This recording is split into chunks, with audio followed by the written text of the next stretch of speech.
We read from Genesis chapter 2. Let's begin with mental intimacy, and we're just going to apply our acronym here. So mental intimacy, the ability to share thoughts on a deep level and to successfully find a point of agreement on essential issues. Now think about the importance of that related to marriage.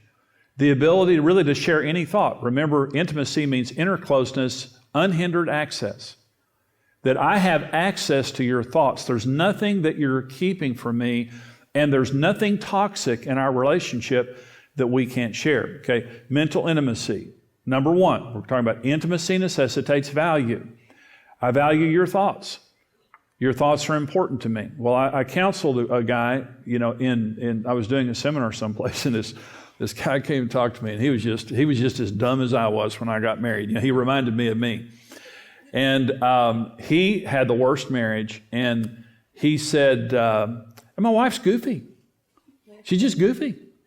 And he says, every time she says something, I just tell her, you're goofy. And he said, so he's talking, he had 3 boys, and in front of his boys, he said it, then his boys started saying it to her. And every time she would say something, the boys would say, Mom, you're goofy, you're goofy. And then at the end, so he's sharing about his marriage and how goofy his wife was. And then he says, and we have terrible sex. Now, what do you think that she needs to do to make that right? And I said, you're the problem.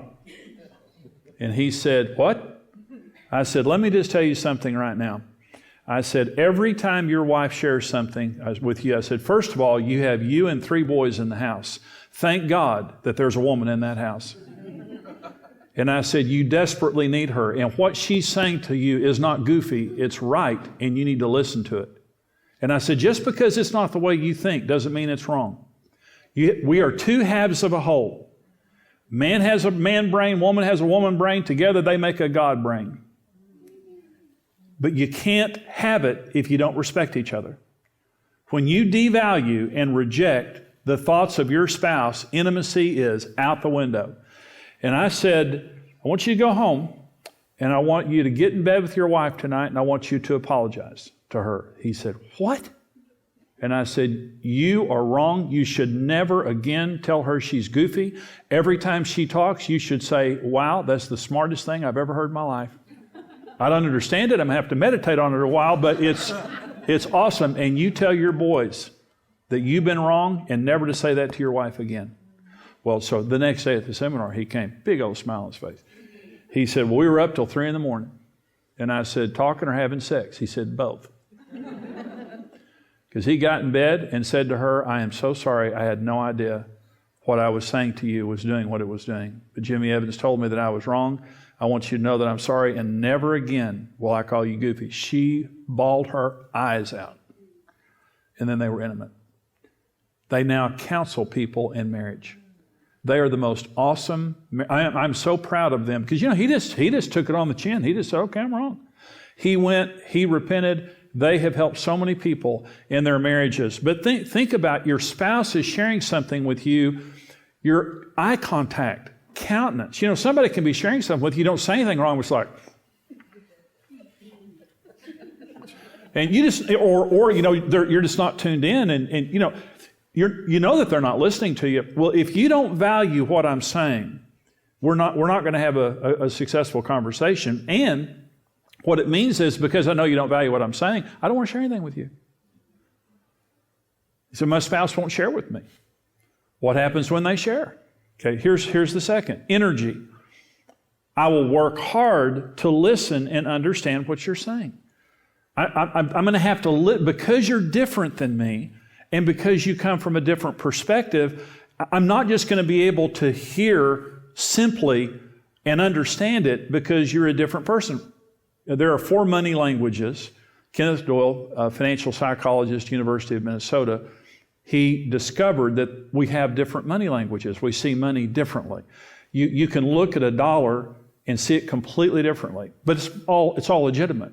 Well, there is a driver that means money is success. Drivers see money, to them it means success. They buy houses and cars and all these things, and they feel successful, and that's just the way they see money.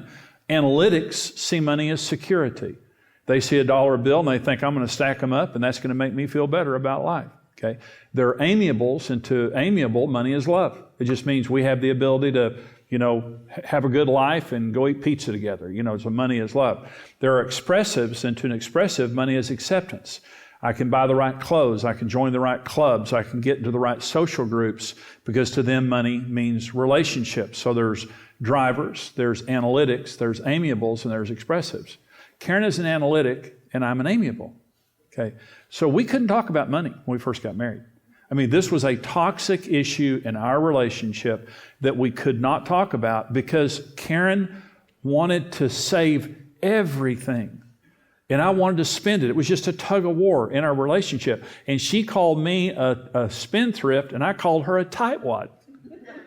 And we just couldn't talk about it. It made me so mad when she called me a spendthrift. And I told Karen, I said, you're the type of person, you're going to die one day with all the money in the mattress and no one will like you.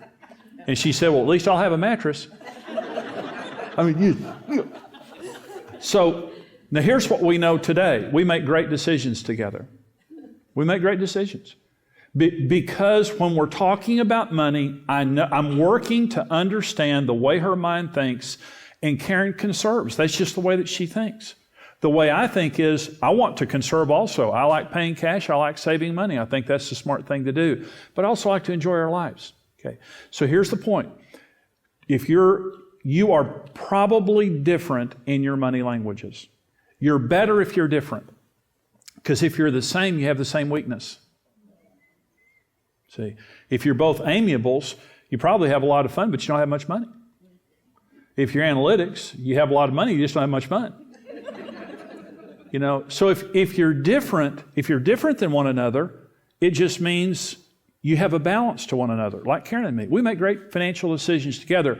And because we respect that and we work hard to understand each other, it makes a big difference. Another thing is this, all your major needs are different.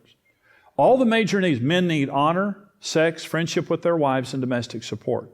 Women need security, soft, non-sexual affection, open and honest communication, and leadership from their husbands. We're completely different. So understand, when your spouse is talking to you, if you don't work, if you don't apply yourself, first of all, I value what you're saying. What you're saying is important, and I value you. I know you're very different than me, but I'm not going to roll my eyes. I'm not going to fall asleep. I'm not going to do anything like that. I value what you say, and I'm going to work hard to listen and to understand it. And if I don't understand it, we're going to talk until I do understand it, but I'm going to work. Number 3 is sacrifice. I'm going to sacrifice my need to be right and to be judgmental. When your spouse is sharing with you, you need to understand, it's the old saying, you can either be right or be happy. For some people, they just always have to be right. And they're very judgmental. They very quick with their mouth. This is me. Is very quick, I've never been at a loss for words, and it's not a good thing. I'm just telling you right now. I wish I'd have been at a loss for words many times. But I know what I'm going to say, and what I have to do is restrain that, and sometimes just walk away when it's no big deal and just say, I'm going to be wrong and be happy. I'm just not going to say anything. I'm not going to judge what they say. You don't have to be right. Sometimes you compromise. Sometimes you just go on with your life knowing that maybe, you're right, they're wrong, but you're not going to say anything. Number 4, trust. I'm going to create a consistent, caring atmosphere in my life where you are free to share any thought. Now listen, I'm your safe place. When something really fantastic happens in your life, or something really terrible happens in your life, you're always going to tell the safest person first. Right? When you're going through something really good or really bad, you're going to talk to the safest person. In our marriage, I was not the safest person. Karen never shared anything with me for the first several years of our marriage because I was an idiot and didn't care, wasn't tuned in, very judgmental, had to be right. And finally, after years of, our marriage being bad, and then I changed and I repented and hung up my golf clubs and began to take care of Karen and to meet her needs and to say I was wrong. And the issue about being naked is it means purity. You can only have intimacy in an atmosphere of purity where you take responsibility for your mistakes and your spouse feels safe. So years later, when I had changed, Karen started sharing things with me, and I said one time to her, how long have you been thinking that? She said, well, for years. And I said, why didn't you tell me before? She said, Jimmy, I didn't trust you. She said, you're just now to a place where I can say something and I can trust you with it. Well, this was when our marriage, the intimacy in our marriage just grew leaps and bounds. See, mental intimacy, I value your thoughts. You're different than me. You're different, and that's a good thing. You're different. If we're both the same, that's not good. You're different. I'm going to work hard at understanding you, okay? I'm going to sacrifice my need to be judgmental and to always be right, and I'm going to create an atmosphere of trust where I'm the safest person in your life where you can share with, okay? And you have mental intimacy.